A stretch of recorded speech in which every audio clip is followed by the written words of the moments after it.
ఒకేసారి 6,000 రూపాయలు చేసిన కూటమి ఎన్డీఏ. మీ అధికారం పోయే నాటికి 2019లో ఎన్ని పెన్షన్లు ఇచ్చారు మీరు? 39 లక్షలు. వైఎస్ఆర్ పార్టీ మా అధికారం పోయే నాటికి ఈ రాష్ట్రంలో ఎన్ని పెన్షన్లు ఇచ్చారు? 66 లక్షలు 2024 మార్చి నాటికి. ఓకే, ఇప్పుడు 2025 ఫిబ్రవరి నాటికి 63,59,000 పెన్షన్లు ఇస్తున్నారు. అంటే ఎన్ని పెన్షన్లు పీకేశారు? 3 లక్షలు. ఇవి కాకుండా వికలాంగుల పెన్షన్లు తీసేయడానికి ఒక ఉద్యమం లాగా నడిపిస్తున్నారు. మళ్ళీ ఇప్పుడు ప్రతి వికలాంగుడు కాళ్ళు లేకపోయినా, కళ్ళు లేకపోయినా, కథలు లేకపోయినా వెళ్ళి పరీక్షలు చేయించుకొని మీ వికలాంగత్వాన్ని నిరూపించుకోండి అని చెప్పి కొత్త పరీక్షలు పెడుతున్నారు. ఇది మీ బ్రాండ్. ఈరోజు 3 ఉచిత గ్యాస్ సిలిండర్లు ఇస్తామని హామీ ఇచ్చాం.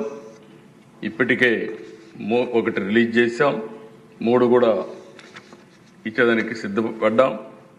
ఈరోజు మీరు చూస్తే 48 అవర్స్లో వాళ్ళు కట్టిన తర్వాత తిరిగి వాళ్ళకి డబ్బులన్నీ కూడా రీపే చేస్తున్నాం.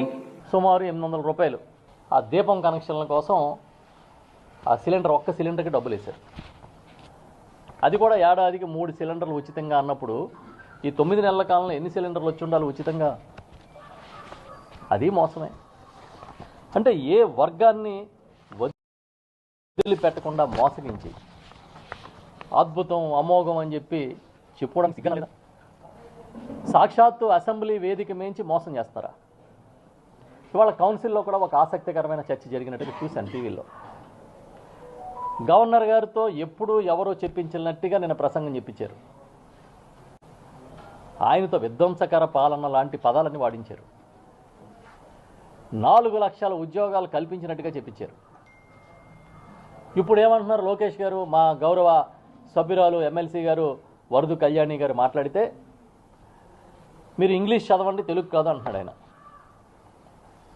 ఆయన ఒక్కడే ఇంగ్లీష్ చదవాలి, మిగతా వాళ్ళందరూ తెలుగు చదువుకోవాలి.